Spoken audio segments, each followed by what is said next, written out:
from NBC News, this is Today with Katie Couric and Matt Lauer, live from Studio 1A in Rockefeller Plaza.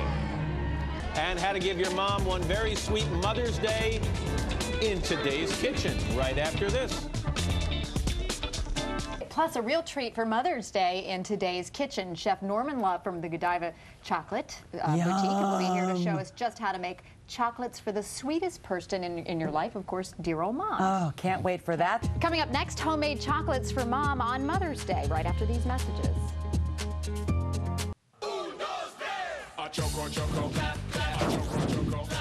This morning in Today's Kitchen, making Mom's Day a real treat with homemade chocolate.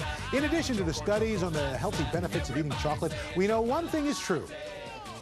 The ladies love chocolate. I was going to say babes. Anyway, the aptly named Chef Norman Love, creator of Godiva's G Collection, is here to show us how to make some homemade goodies. Norman, good to see you. Good morning. How are you? I'm all right. So chocolate, making chocolate at home, is this as difficult as it seems, or anybody can do this? That's the beauty of it. It's really simple to do. Anybody that enjoys making chocolate can go to their local candy store supply and purchase molds, inexpensive molds, and in fact either a gourmet store or the candy supplier purchase the chocolate. So it's available, readily available. So now we're making a peanut butter and jelly chocolate? You know, I chose peanut butter and jelly. One is because it's part of the G collection with Godiva, but most importantly is the fact that it brings you back to your childhood. You know, remember when Mom used to make the peanut butter and jelly? And what a better way to express love than Mother's Day and a peanut butter and jam piece. All right, well, let's get started. Now, how difficult is this? Well, it starts with a plastic mold. Okay, now to get really fancy, I want to put a little artistry to the chocolate, and by doing this, I just take a little bit of cocoa butter and color. And basically, we just spray. We just spray the color into the mold. Right. Come on, you try. Okay. Just want to push that little silver button. That's it. And you're able to spray then a little bit of color into each one of the cavities. Okay.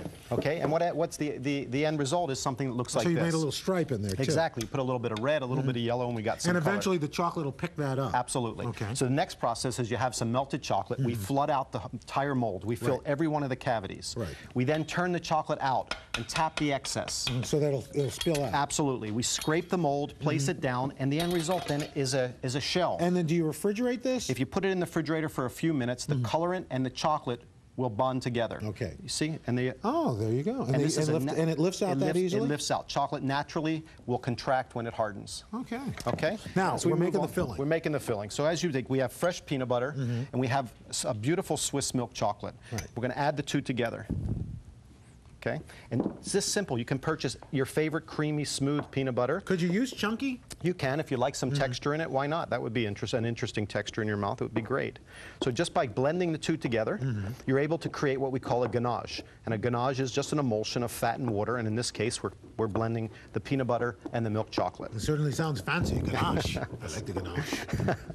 And then you put it in a pastry bag? We put it inside the pastry bag, okay? Now, in addition to that, we need the jam, peanut butter and jam. So you could you could do a homemade jam if you wanted to get really fancy. If you wanted to get and in this case, it's made with fresh raspberries, fresh strawberries, vanilla bean. It's really a delicious fresh raspberry, all-natural jam. Or you can purchase your favorite at the store. Okay. They're both put into the bag. Right. Okay, the next thing we're going to do is we're going to clip off the end of the bag and just basically take the shell, and we're going to put a little bit of jam, about 1/3 of the cavity with jam. You want to put some of those in there for me?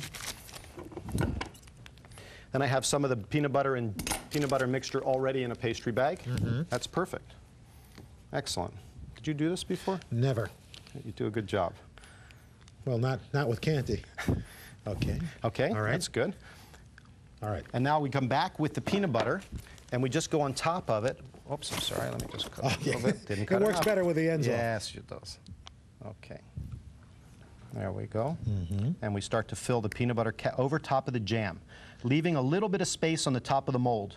How come? Okay, because we need to close the mold. In other words, we're going to put a little bit more chocolate to seal the candy. Otherwise, it all falls out when you turn it over. That's a little messy. That's it. So, as you see, I have a mold that's completely filled, both with jam and peanut butter. Then we take a little bit of melted milk chocolate, and just by covering the surface of these molds, we actually close and seal the bottom of the candy. Okay?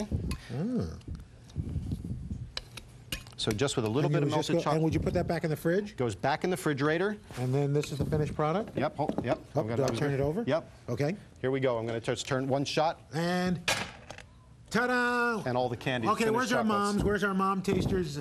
We're gonna bring them in a little bit. Okay, so I want to try this right here. Yeah, you have to try. Love. That is good.